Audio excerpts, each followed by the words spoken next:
Lord. ஆண்டவராய் இயேசு கிறிஸ்துவின் இனிய நாமத்தினாலே அன்பின் வாழ்த்துதல். கர்த்தருடைய பிள்ளைகளே, எப்படி சுகமாக இருக்கிறீங்களா? ஆண்டவரோட சமூகத்தில் இருக்கிற ஒவ்வொரு நிமிஷமும் நம்முடைய ஆண்டவர் நமக்கு நல்லவராய் இருக்கிறார். நம்முடைய வாழ்க்கையில் அற்புதங்கள் அதிசயங்களை செய்து நம்மை கனம் பண்ணுகிற கர்த்தராய் இருக்கிறார். எப்படி நீங்கள் என்ன எதிர்பார்ப்போடு காலையில் வந்திருக்கிறீங்க? தேவன் என்னோடு பேசுவார், என்னோடு இடைப்படுவார், என்னுடைய வாழ்க்கையில் ஒரு மாற்றத்தை, ஒரு திருப்புமுனையை கொண்டு வரத்தக்கதாய் இந்த காலையின் செய்தி அமையுமா என்று சொல்லி எதிர்பார்ப்போடு வந்திருக்கிறீங்களா? நிச்சயமாக தேவனுடைய வசனம் உங்களோடு பேசும், உங்களை தைரியப்படுத்தும். இங்கே இருக்கிற அந்த சூழ்நிலையிலிருந்து உங்களை தூக்கி எடுக்கத்தக்கதாய் அவருடைய வார்த்தை எங்கள் மத்தியிலே கடந்து வருகிறது. நாம் தியானம் பண்ணலாமா? உபாகம புஸ்தகம் 31வது அதிகாரம் 8வது வசனம் இப்படி சொல்லுகிறது: கர்த்தர் தாமே உனக்கு முன்பாக போகிறவர், அவர் உன்னோடு இருப்பார் என்று சொல்லப்படுகிறது. கர்த்தர் உனக்கு முன்பதாக போகிறவர், அவர் உன்னோடு இருப்பார். அன்பு பிள்ளையே, இன்றைக்கு நம்ம பாருங்களேன், நம்மோட கூட பயணிக்கிற அநேக மக்கள் நமக்கு வாக்குறுதிகளை கொடுக்கிறார்கள். நான் இப்படியாக உன்னை ஆசீர்வதிப்பேன், இப்படி நான் உனக்கு உதவி செய்வேன், நான் இப்படி உன்னை நினைச்சிருக்கிறேன், உன்னுடைய வாழ்க்கையில் இதை செய்வதாக நான் உனக்கு வாக்களிக்கிறேன் என்று சொல்லி அநேகர் வாக்களிக்கிறார்கள், உதவி செய்வதாக வாக்குறுதி கொடுக்கிறார்கள். இப்படி எல்லாம் செய்த பொழுது நம்மோடு கூட அவர்கள் இல்லாமல் போகிற அநேக சந்தர்ப்பத்தை நாம் சந்தித்திருக்கிறோம் அல்லவா? ஆனால் தேவனுடைய வார்த்தை சொல்லுகிறது, நான் உனக்கு முன்பதாக போகிறவர், நான் உன்னோடு இருப்பேன் என்று சொல்லி அவர் வாக்களிக்கிறார். பாருங்க, இது எவ்வளவு ஒரு ஆச்சரியமானது. இந்த தெய்வம் எப்படிப்பட்டவர் தெரியுமா? இந்த வானத்தையும் பூமியும் அண்ட சராசரங்களையும் உண்டாக்கின கடவுள் அல்லவா இப்படியான ஒரு வாக்குறுதியை கொடுப்பது. மனிதன் மாறுவான், அவனுடைய மனங்களும் மாறிப்போகும்.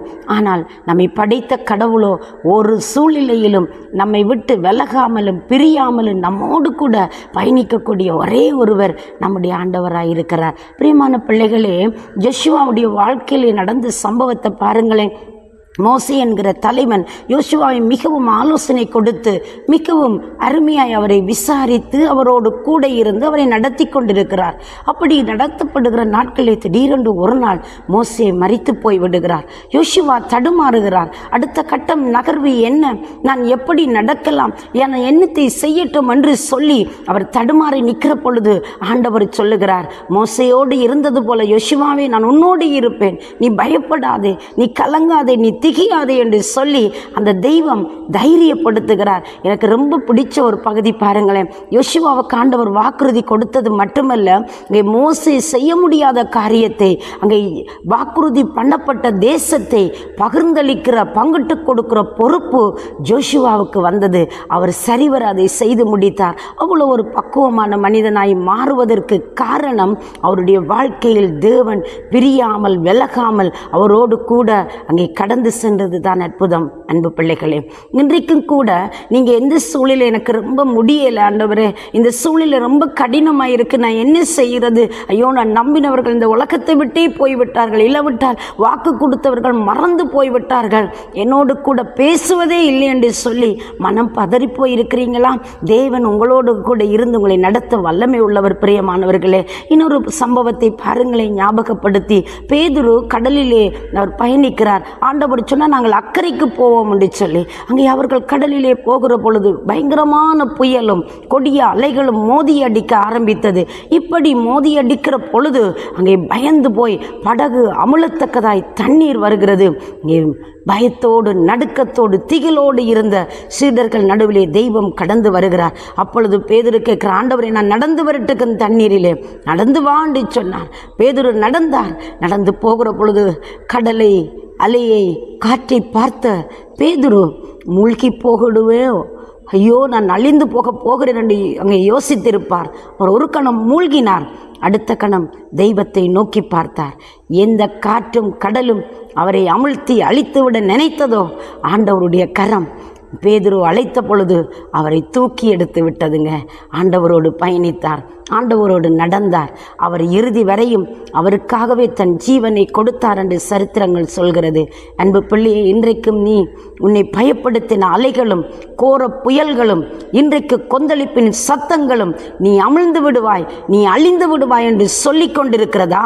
நீ பயப்பட வேண்டாம். உன்னோடு பயணிக்கிறவர் உலகத்தை படைத்த தெய்வம், உன்னை நேசித்த தேவன், உனக்காக தன் ஜீவனை கொடுத்தவர், இந்த நாளில் சொல்லுகிறார், உன் வழிகளில் எல்லாம் நான் உன்னோடு வருகிறேன், நான் உன்னோடு இருப்பேன் என்று சொல்லுகிறார். அன்பான கர்த்தருடைய பிள்ளைகளே, இந்த நாளிலும் அவரை பிடித்து கொள்ளுங்கள். சொல்லுங்கள், எல்லா சூழ்நிலை எனக்கு நீங்க வேண்டும் என்று சொல்லுங்கள். வியாதியின் கொடுகுரத்தில் இருக்கிறீங்களோ, பிள்ளைகளை கரை சேர்க்க முடியாதபடி கலங்கி போய் இருக்கிறீங்களோ, பிஸ்னஸில் ரொம்ப தோல்வியை சந்தித்து நான் மீண்டு விடுவேனோ என்று சொல்லி ஒரு பெரிய சந்தேகத்தோடு கூட காணப்படுறீங்களா? அன்பு பிள்ளையே, தேவன் உனக்கு உதவி செய்வார். கல்வியிலே தோற்று போய்விட்டாயோ, உன்னுடைய பரீட்சைகளில் எல்லாம் நீ தோல்வியடைந்து போய் மனம் உடைந்து முடங்கி கிடக்கிறாயோ, இன்றைக்கு ஆண்டவர் உன்னை பார்த்து சொல்ல, நான் உனக்கு உதவி செய்யல, நீ வா, நான் உன்னோடு இருந்து உன்னை நடத்துவேன் என்று சொல்லி உங்களுக்கு ஒரு அற்புதமான வாக்கை அவர் கொடுக்கிறார்.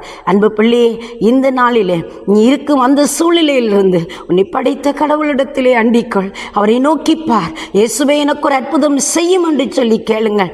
மரித்து 3ஆம் நாள் உயிரோடு எழுந்து இன்றைக்கும் ஜீவிக்கிறவராயிருக்கிற தெய்வம் உனக்கு எப்படி மற்ற நன்மைகளை செய்யாமல் இருப்பார்? உங்களுக்காக, எனக்காக, சர்வ லோகத்திற்காக தன் ஜீவனையே கொடுத்தவர் மிகுதி காரியங்களை எப்படி செய்யாமல் இருப்பார்? அவரை அண்டிக் கொள்ளுங்கள், அவரை சார்ந்து கொள்ளுங்கள், அவரை நோக்கி கூப்பிடுங்கள். தம்மை நோக்கி கூப்பிடுகிற யாவருக்கும் அவர் நல்லவராயிருந்து அற்புதம் செய்வார். பிரியமானவர்களே, இந்த நேரத்திலே வாஞ்சியோடு விசுவாசத்தோடு அவரை நோக்கி பார்க்குறீங்களா? நான் உங்களுக்காக ஜெபிக்கட்டும். நேற்று நாங்கள் ஜெபம் பண்ணுவோமா? பரிசுத்தம் நிறைந்து நல்ல ஆண்டவரே, இயேசு கிறிஸ்துவின் வல்லமுள்ள நாமத்தினாலே நம்முடைய பிள்ளைகளுடைய வாழ்க்கையில் ஒரு அற்புதம் நடப்பதாக. மூழ்கி விடுமோ, அழிந்து விடுமோ, ஆண்டவரே என்னுடைய கதை முடிந்து விடுமோ என்று நினைத்து தடுமாறுகிற பொழுதெல்லாம் உம்முடைய கரத்தை அவர்கள் பற்றி கொள்கிற பொழுது அவர்களை தூக்கி விடுங்க சுவாமி. அவர்களை நிலைநிறுத்துங்க, கண்ணீர்களை தொடையுங்க சுவாமி. ஒரு அற்புதம் செய்யுங்க, உங்களுடைய நாமத்தை மகிமைப்படுத்துங்க. உங்களுடைய கரங்களுக்கு ஒப்பு கொடுத்து இயேசுவின் நாமத்தில் ஜெபிக்கிறேன் எங்கள் ஜீவனுள்ள நல்ல பிதாவே. ஆமேன், ஆமேன். தேவன் தாமே உங்களை நிறைவாய் ஆசீர்வதிப்பாராக. God bless you.